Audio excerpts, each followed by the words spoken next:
Hello viewers, আশা করি আপনারা সবাই খুব ভালো আছেন। আমিও ভালো আছি।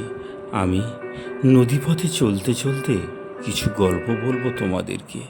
আর এই নদীতে কিন্তু কুমির আছে, তাই মানুষ সাবধানেও চলাফেরা করে। আর চলতে চলতে কিছু কথা বলি। শহরের নামী ইঞ্জিনিয়ারে অনিমেষবাবু আজ খুব ব্যস্ত। বড় প্রজেক্টের কাজ শেষ করে আজই তার সপরিবারে ছুটিতে পাহাড়ে যাওয়ার কথা। ঠিক সেই মুহূর্তে বাড়ি থেকে ফোন এলো, তার বৃদ্ধ বাবা খুব অসুস্থ। মা কাঁদতে কাঁদতে বলল, অনি, তোর বাবা একবার তোকে দেখতে চাইছে, খুব শ্বাসকষ্ট হচ্ছে রে।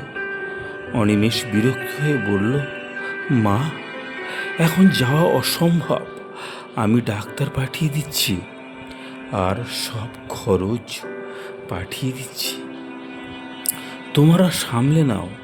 অনিমেষের স্ত্রী ও সাই দিয়ে দিল, বলল, সব গোছানো হয়ে গেছে, এখন এখন ট্রিপ বাতিল করলে বাচ্চাদের মন খারাপ হবে।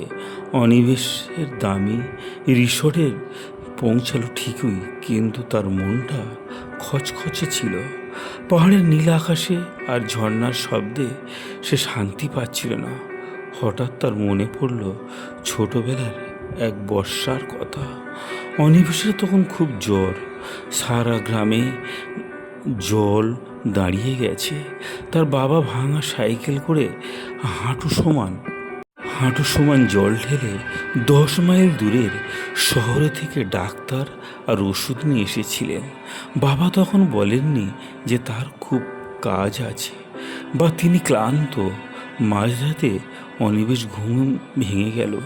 সে বুঝতে পারল টাকা দিয়ে সব কেনা যায় না, কিন্তু সময় আর ভালোবাসা নয়। সেই রাতে সে গাড়ি নিয়ে গ্রামের দিকে রওনা দিল। বেলায় যখন সে বাড়িতে পৌঁছালো, দেখলো বাবা ধুঁকছে। অনিমেষকে দেখা মাত্রই বাবা ঝাপসা হয়ে আসা চোখ দুটো উজ্জ্বল হয়ে উঠল। অনিমেষ বাবার হাত দুটো জড়িয়ে ধরে বলল, বাবা, আমাকে ক্ষমা করে দাও। বাবা অতি কষ্টে শুধু বলল, আসবি জানতাম, তুই তো আমারই সেই ছোট্ট অনি। সেদিন অনিমেষ বুঝতে পারল মা বাবার কাছে পৃথিবীর কোনো সম্পর্কই তাদের সন্তানের সামান্য সময়ের চেয়ে নয়। আসলে মা বাবার যখন আপনার প্রয়োজন, তখন তাদের অর্থ বা উপহার নয়, বরং নিজের কিছুটা সময় দিন। কারণ আপনি আজ যা করবেন, আপনার সন্তানরা ভবিষ্যতে আপনার সাথে ঠিক তাই করবে। নদী যদি বলে সাগরের কাছে আসব না, তা কি হয়?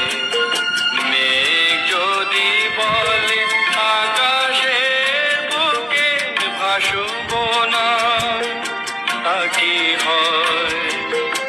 তা কি হয়?